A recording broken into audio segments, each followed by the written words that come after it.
Bonjour, nous sommes le euh, mardi 30 novembre 2022 avec une météo qui a complètement été bouleversée ces temps-ci puisqu'en fait nous commençons à entrevoir bien sûr les feuilles.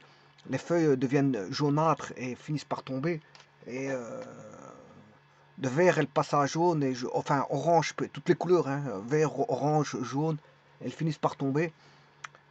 Mais il y a quand même des feuilles accrochées aux arbres. Et elles sont toujours en voie voilà, de devoir tomber, mais certaines s'accrochent. Mais en tout cas, la couleur des arbres ont complètement changé. Et beaucoup d'arbres ont perdu d'innombrables feuilles pour se retrouver, je veux dire, presque à plus de feuilles. Mais c'est surtout que la météo a changé dans le sens où on a maintenant de la brume et du brouillard, mais des bancs de brouillard qui durent 2 jours. Bon, et je vous rappelle que les brouillards, c'est dangereux euh, en cas de conduite parce que la visibilité est réduite. Et parfois, elle est très réduite. Il y a des bancs de brouillard qui peuvent être, je veux dire, éloignés. Ben, certains peuvent être proches et là, il faut adapter sa vitesse, ça veut dire ralentir au maximum quand le banc de brouillard est beaucoup plus proche. Parfois, on ne voit rien sur 10-15 mètres, on ne voit rien du tout. Mais bon, ici, ça dépend des régions, d'une région à l'autre. Le banc de brouillard, s'il touche tout un pays, euh, si touche toute une contrée, voire un pays complet, ben, le brouillard n'est pas le même partout. L'humidité n'est pas le même partout. Et voilà, parfois il y a des endroits beaucoup plus chauds que d'autres. Il y a des endroits plus humides et qui vont favoriser, je veux dire, voilà, ce brouillard. Ce brouillard qui peut être épais, voire, voire non épais. Mais en tout cas, il faut faire très attention sur la route parce que c'est surtout de ça qu'il s'agit. Quand on va se rendre, je veux dire, au travail ou on doit faire un déplacement pour une raison ou une autre, mais il faut être très vigilant parce que la conduite, euh, il suffit voilà, d'une négligence pour voilà, se retrouver euh, face à un accident. Et donc, là, la vigilance est de mise, et donc il faut rouler prudemment quand on voit ce genre de brouillard. Et donc, ça fait 2 jours que le brouillard apparaît, et on n'a plus vu de brouillard depuis très longtemps, mais ça veut dire qu'on approche de l'hiver. Hein. L'approche de l'hiver se fait à grands pas, puisqu'on est plus très loin, hein. On est le 30 novembre, ce mois-ci va jusqu'au 30, et le mois de décembre, ben, on rencontrera l'hiver au mois de décembre, le 21 décembre jusqu'au 20 mars. Du 21 décembre jusqu'au 20 mars, nous allons rencontrer l'hiver. Mais en tout cas, bon, ça s'approche à petits pas. La température n'est pas encore très très froide, mais bon, tout est bon. Il n'y a pas un changement radical, si ce n'est qu'on n'a que les bancs de brouillard avec des fines pluies, c'est tout. Alors ceci étant dit, je vous propose ici un petit énoncé, bon, assez simple, encore une fois, n'est pas compliqué du tout. Euh, Ça demande de rechercher à la limite quand x tend vers une valeur qui est 1 demi d'un rapport. Mais encore une fois, c'est un rapport de polynôme. Donc ici, il ne devrait pas avoir trop de problèmes au niveau de la réaction de cet énoncé. Alors, je vous rappelle que 2x moins 1 est une droite. Bon, ça vient de la droite x qu'on a voilà, dédoublé et on a décalé tout d'unité vers le bas. Donc, c'est-à-dire dans ce que je viens de raconter, ben, ça c'est x. Je viens de faire 2x. Alors, quand vous faites...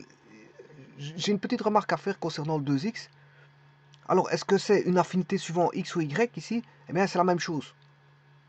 Voilà, si vous faites une affinité vous faites les y fois 2, ou vous divisez... je prends un point, regardez bien.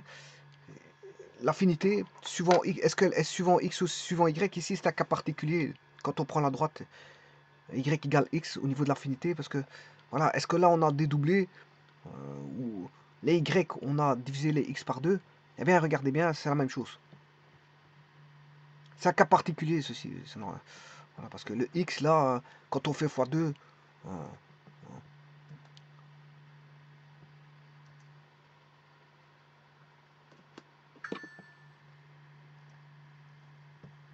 j'ai ouvert un petit logiciel sans faire exprès. Je vais quitter. ce que je viens de dire ici, c'est que vous savez très bien que en multiplication, on a k fois f de x. Et ça, il s'agit d'une transformation suivant les y, et on multiplie, si vous voulez, les y par x. On a fait k fois y, parce que y égale f de x. Et ça, faire k fois y, ben, c'est multiplier les y par k. Supposons que le point vaut 1. Si k vaut 3, ben, une fois 3, ben, on va se retrouver au point 3. Donc ce point-là, on va se retrouver au point 3. Alors si le prochain point étant par exemple 2, je vais mettre 2, ben, 2 fois 3, ça fera 6. 2, 4, voilà, il va se retrouver en 6. Ouais. Pourquoi? Parce qu'on a multiplié par k. Et ça, c'est quand on a k fois x. Alors maintenant, quand on a f de k fois x, là, ça c'est une affinité suivant y, et là c'est une affinité suivant x. C'est-à-dire que les x vont être divisés par k. Parce que tout ce qui se passe en x, on sait tout le contraire. Bon, ça veut dire que si vous avez un point qui est ici en 1, alors ici je parlais des y, hein, bien sûr, vous aurez compris que je parlais que des y. Alors, supposons qu'ici on était en x égale 1, là en x égale 2. Voilà.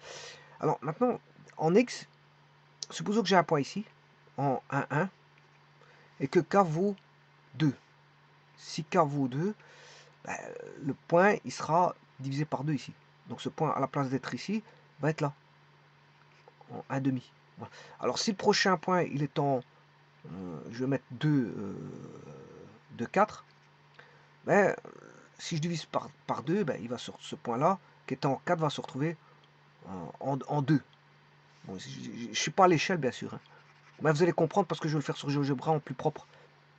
Vous allez comprendre, voilà, ici, supposons que 2, le 3, il est là, et le 4, il est là. Supposons que le point il soit en 4, 3. Si je divise par 2, ben, il sera plus qu'en en 2, 3. Donc, on aura un point qui sera là, et un point qui sera là, tout simplement. Parce qu'on a divisé par k. Donc ça, c'est une affinité suivant x. Quand on a fois k, k plus grand que 1, bien sûr. Quand k est plus grand que 1, pour les deux cas de figure, hein, quand k est plus grand que 1, qu'est-ce qui se passe? Bien, on a d'un côté une affinité en y, donc on multiplie les k par... on multiplie les y par k, et si k est plus grand que 1, ben ça se démultiplie, hein, ça se déforme vers le haut. Voilà, et maintenant, l'affinité suivant x qui est à droite ici, f de kx, bien là, ce qui va se passer, ben, on a une division par k des x. Bon, c'est pas la même transformation, hein, c'est suivant x et suivant y, mais il y a un cas particulier qui est la fonction identité. La fonction identité qui est y égale x.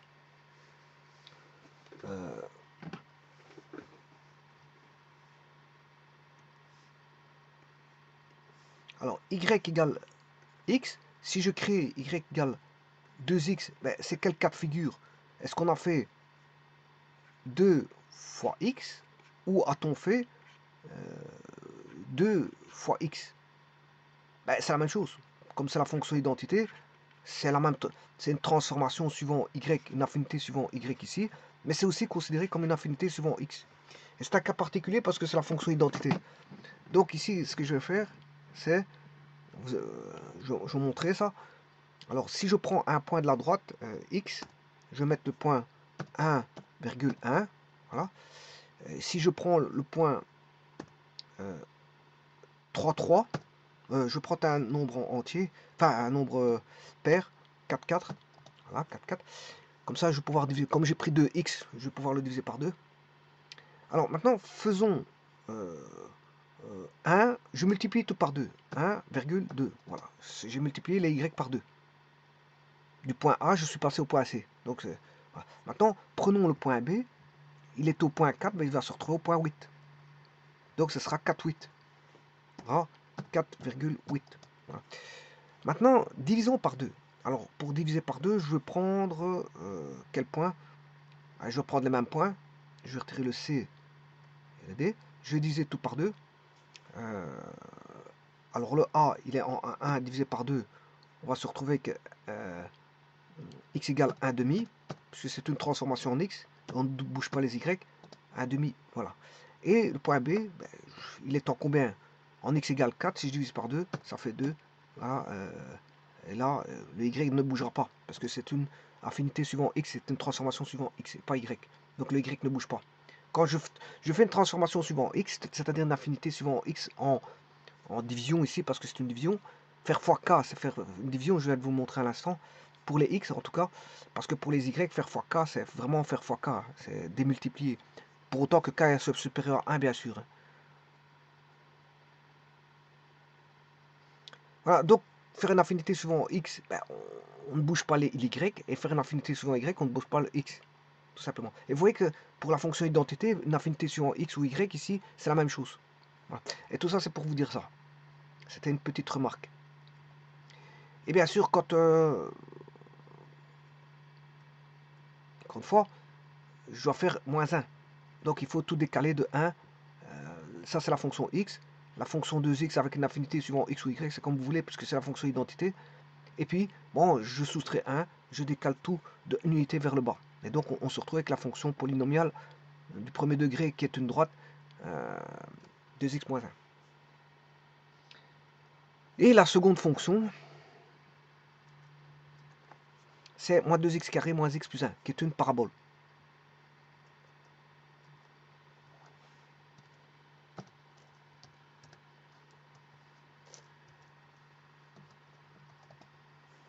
C'est une parabole. Et on demande de faire f sur g, tout simplement. Ouais, ouais, une concavité tournée vers le bas parce que le a de la parabole est négatif. Hein. Ouais, donc la concavité tournée vers le bas. Et leur donnant l'origine de la parabole, ben, vous voyez, si je remplace x par 0, ben, vous aurez 0, 1. Voilà, ça c'est euh, leur donnant l'origine. Alors, les racines, vous voyez tout de suite où elles sont. 0,1 demi. 1 demi 0. En tout cas, il y en a une ici. Il y en a une là.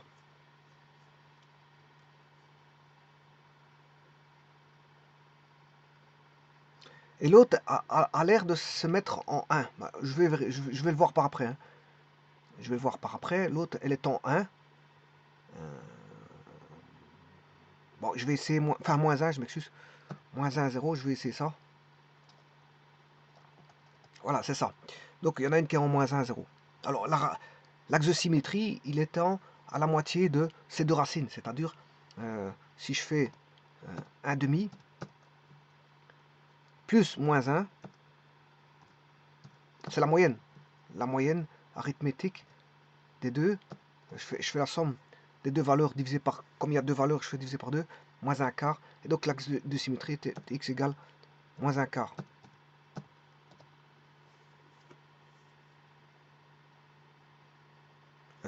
Oui, moins 1 quart. Et donc, ça, c'est bien l'axe de symétrie.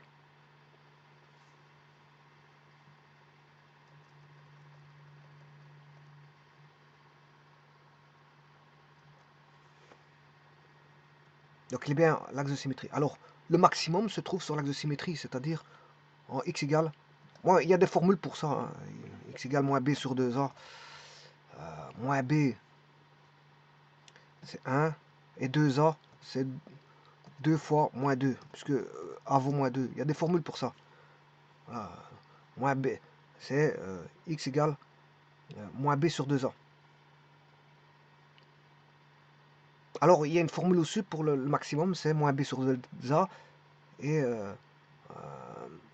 moins delta sur 4a. Bon, le delta, il faut le calculer. Bon, je ne l'ai pas. Alors, pour éviter ça, qu'est-ce que je fais? Ben, je vais remplacer, je vais mettre le point à moins 1 quart, virgule. Alors, la parabole, c'est G. G de moins 1 quart. Et je remplace par le point moins 1 quart. Et vous avez le maximum qui est là. Bon, pour notre calcul de limite, bien sûr, tout ça, c'est pas important, tout ça. Alors, maintenant, je suis pas obligé de passer par le delta. Hein. Voilà, je suis pas obligé de passer par le delta pour calculer quoi que ce soit. Alors, tout d'abord, on va rechercher le domaine.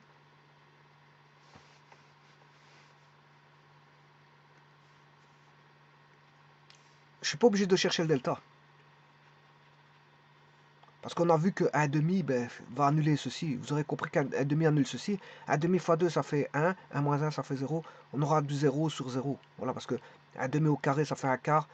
Fois moins 2, ça fait moins 2 quarts moins 1,5. Moins 1,5 plus 1, ça fait 1,5. Et 1,5 moins 1,5, ça fait 0. Donc on a bien une forme d'indétermination. Voilà. Et pourquoi on a 0 là et 0 là? C'est parce qu'en fait, tout simplement, 1,5 est racine du numérateur et pôle du dénominateur. Pôle, c'est une racine du dénominateur. C'est ce que ça veut dire, pôle. Pôle, c'est une racine du dénominateur. On ne dit pas racine pour le dénominateur, on dit pôle. Donc, euh, 1,5 est racine pour le numérateur, mais il est pôle pour le dénominateur. Ça veut dire que le domaine, ça va être R, sauf les valeurs de... il y a deux valeurs à éliminer, parce que ça, c'est... Il a deux racines, il faut éliminer ces deux racines. Alors, on sait bien qu'il y en a une qui vaut 1,5, il faut rechercher l'autre. Alors, ici, je vais vous montrer un petit truc, bon, que vous n'êtes pas obligé de faire.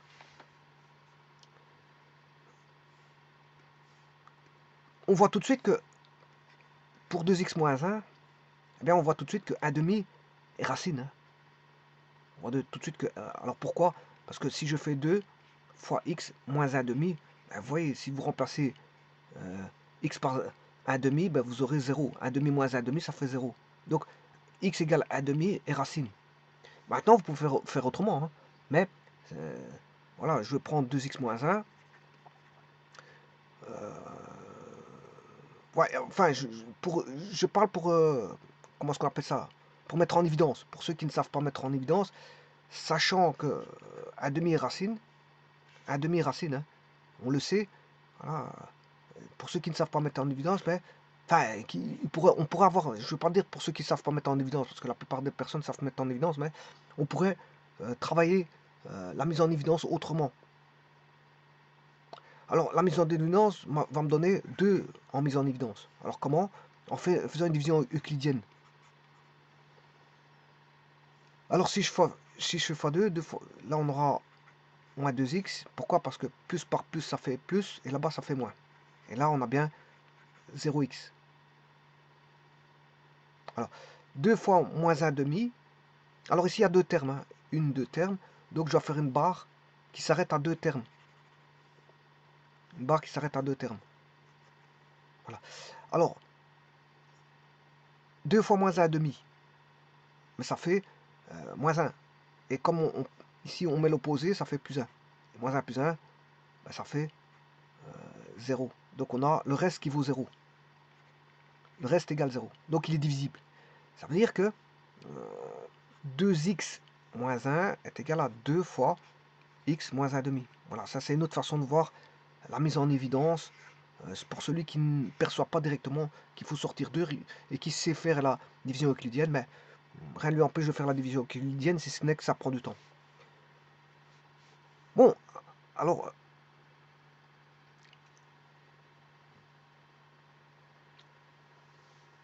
un petit instant parce que j'ai un petit problème technique à résoudre, je m'excuse.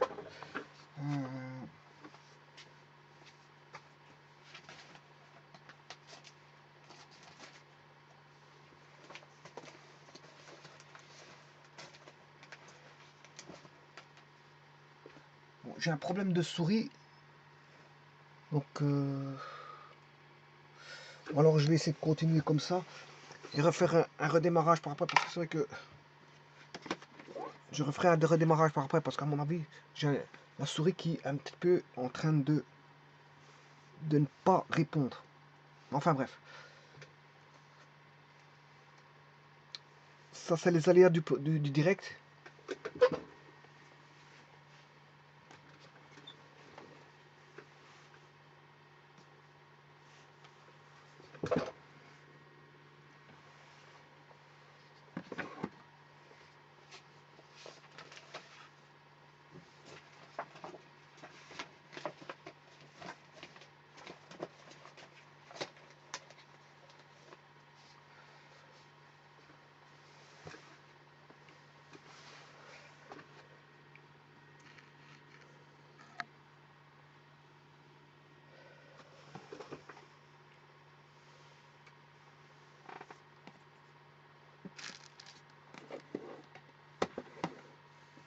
Enfin bref, je vais essayer de de travailler et que ça puisse aller jusqu'à la fin de la vidéo. De toute façon, j'en ai pas pour longtemps pour cette vidéo aussi, donc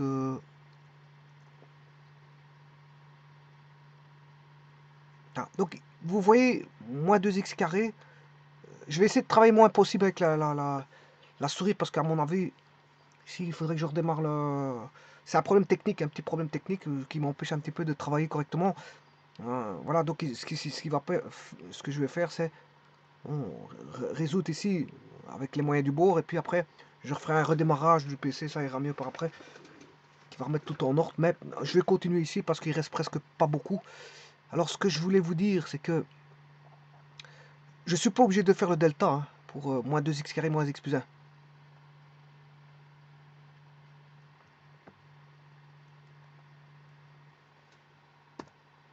Moins 2x carré moins x plus 1, je suis pas obligé de faire le delta, quoique je peux le faire. Alors le delta, ben, on sait bien que le A égale moins 2, le B égale moins 1 et le C égale 1. C'est ce que va donner, ça ce sont les coefficients du polynôme du second degré. Donc on va avoir le delta qui vaut B carré. B carré, le carré de moins 1, ça fait 1, moins 4 fois A fois le C qui vaut 1. 1 qui est neutre pour la multiplication. Alors, ça fait 1 plus 8, et 1 plus 8, ça fait 9. Donc ça, c'est une belle racine carrée, puisque la racine carrée de 9, c'est pas un nombre, c'est un nombre entier. Donc ici, on aura 9. Et donc les racines x1, ce sera moins b. Moins b, c'est l'opposé de b, qui est 1, plus 3, le tout sur 2a. Et a vaut moins 2. Moins 2 fois 2, ça fait moins 4. Voilà. Et 1 plus 3, ça fait 4. Et voilà, comme on avait bien tout à l'heure, moins 1. Donc j'ai 4 divisé par moins 4. Ça fait bien la racine qui vaut moins 1. Donc c'était bon ce que j'avais mis tout à l'heure. Et la seconde racine, ben, vous savez que c'est bien 1 demi. Donc vous allez avoir 1 moins 3 sur moins 4. Et 1 moins 3, ben, ça fait moins 2. Et moins 2 sur moins 4, ben, ce n'est rien d'autre que 1 demi. Alors, et ça, j'aurais pu faire la division euclidienne. Hein. Non, je ne suis pas obligé de faire delta. Je ne suis pas obligé de rechercher le delta. Alors en division euclidienne, qu'est-ce que je vais avoir? Ben, je vais avoir moins 2x carré moins x. Alors je vais faire division euclidienne.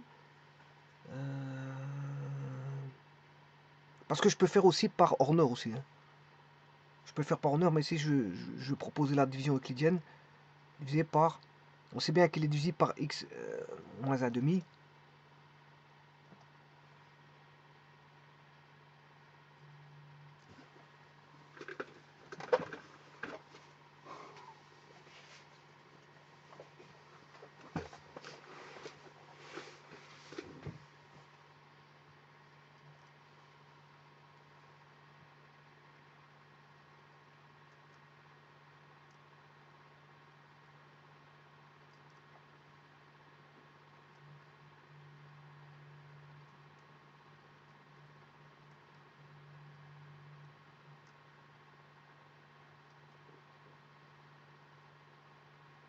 Alors ici, je dois mettre plus 2x carré. Alors il y a deux termes. Je dois arrêter ma barre à deux termes. 2x carré. Voilà. Je vais avoir un plus.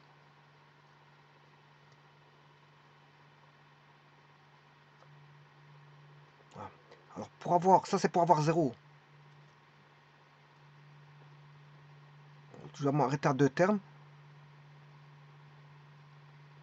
Pourquoi? Parce qu'il y a deux termes. Un ici et un là-bas. Il y a deux termes. Donc je dois m'arrêter au niveau de la barre à deux termes.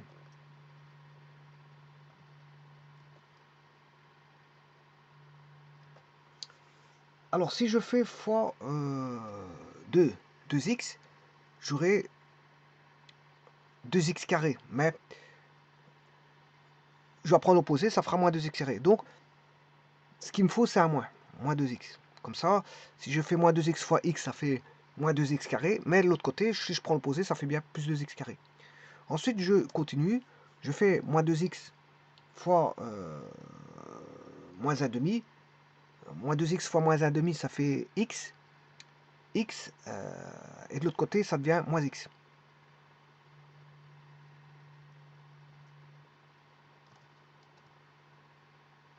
Donc on va se retrouver que, bien sûr, on a su éliminer le 0x carré.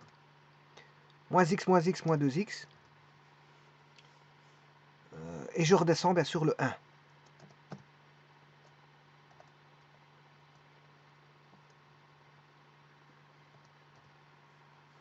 De nouveau, je recommence ici. Je dois avoir plus 2x.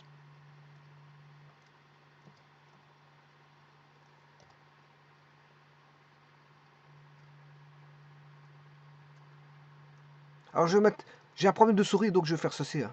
Parce que j'ai un problème de souris, voilà. Comme je dis, j'ai un problème technique, donc j'essaie de faire avec les moyens du bord.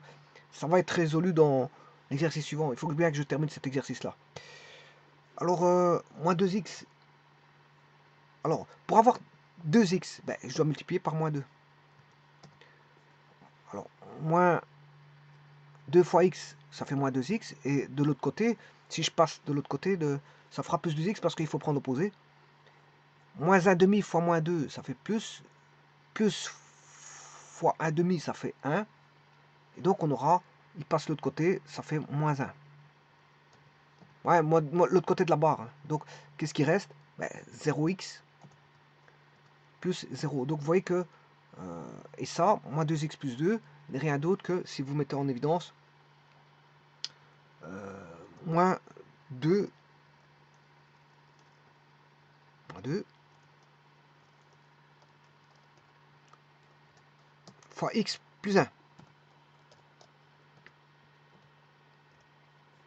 Moins 2 fois x plus 1. Voilà. Donc, on est arrivé au stade où ceci... Oui, le domaine, c'est... Bien sûr, il faut enlever le moins 1. Mais là, on redemande de rechercher la limite en 1 demi. Alors, si vous avez compris, en moins 1, vous avez une asymptote verticale. Et en 1 demi, on aura une boule rouge. On va voir ça tout de suite.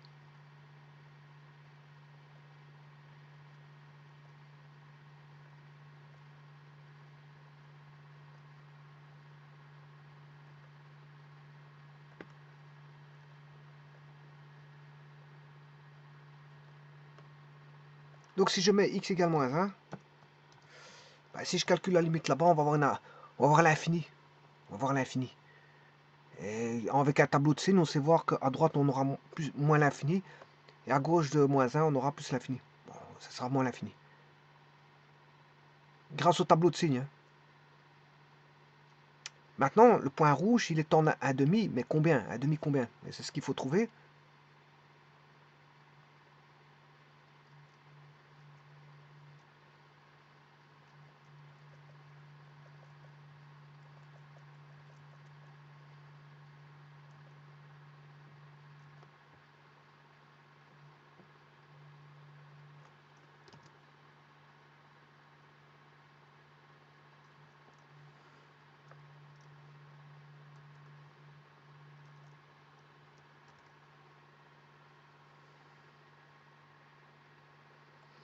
Bon, je vais réécrire le tout. Avec difficulté, bien sûr. Comme ça, vous le savez. Je suis en train d'avoir des difficultés d'écriture avec la souris. 2x moins 1 divisé par moins 2x carré moins x plus 1.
Voilà, donc ça se résume à ça, en factorisation, hein, en factorisation.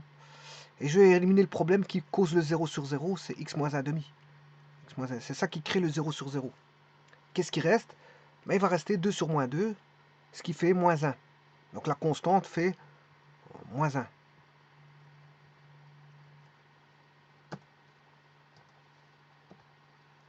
Fois, bien sûr, la limite quand x tend vers 1 demi.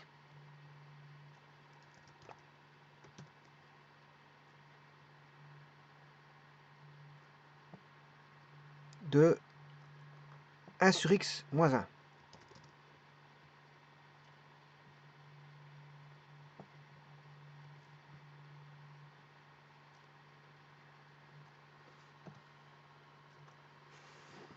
Et donc je remplace par 1 demi maintenant, je peux remplacer par 1 demi.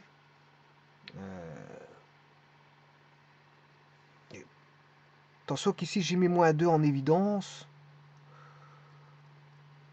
Oui, c'est moins 2x plus 1, je m'excuse. J'ai mis moins 2 en évidence, ça fait moins 2x plus 1. Je vais faire une petite rectification. C'est moins 2x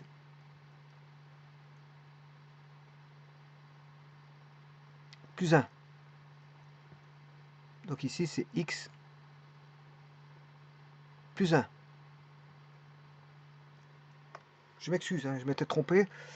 Parce que j'avais mis, je ne sais pas pourquoi j'ai mis moins 1, mais c'est plus 1.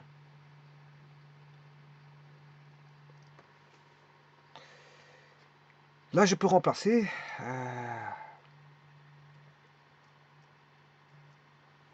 Égal moins 1 fois la limite quand x tend vers 1 demi de 1 sur x plus 1. Alors 1 plus 1 demi, c'est 3 demi. Et l'inverse de 1 demi, c'est 2 tiers. Parce que c'est 1 sur 1 demi. Hein.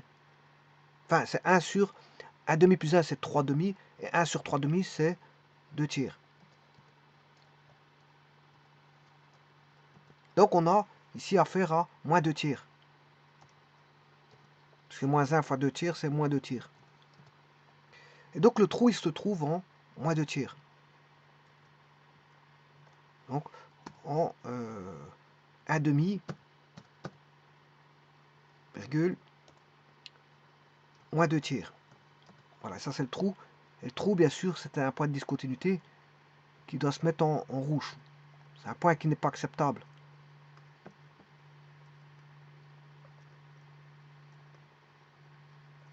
Maintenant, je peux chercher l'asymptote, il n'y a pas de problème. Je vais chercher la limite en 1.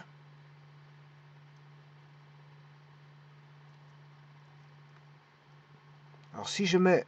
Enfin, en moins 1, je m'excuse, en moins 1. Moins 1 fois 2, moins 2. Moins 2, moins 1, ben, ça fait moins 3. Et là, on aura quelque chose sur 0. Là, donc, ce qui fait une constante. Moins 2, moins 3, c'est une constante. Sur 0, ça fait l'infini. Donc, ça, on a bien une asymptote verticale. C'est la limite quand x tend vers une constante, ça donne l'infini. Et maintenant, si vous voulez voir le tableau de signes, la limite,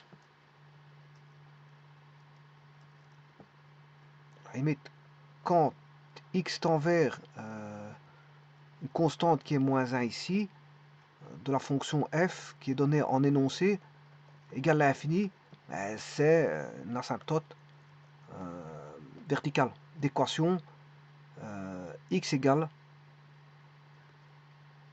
moins 1. Alors pour savoir si c'est plus ou moins l'infini, vous devez faire un tableau de signes en moins 1 à droite et à gauche. Vous devez faire un tableau de signes.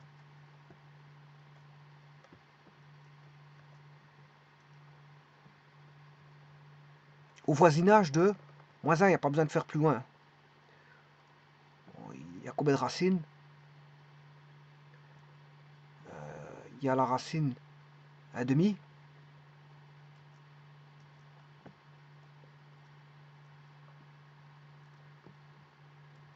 Et là, c'est pas là qu'il faut chercher. C'est au voisinage de moins 1. Alors, le numérateur, c'est 2x moins 1. Et le dénominateur, c'est le polynôme moins 2x carré moins x plus 1. Alors lui, il s'annule en moins 1 et en 1 demi. Par contre, lui, il s'annule en 1 demi. Alors, vous voyez qu'on a bien du 0 sur 0. Hein. Pour 1 demi, je parle pour 1 demi. On a bien du 0 sur 0 pour 1 demi. Mais de toute façon, moi, je ne cherche pas pour ça, ce côté-là.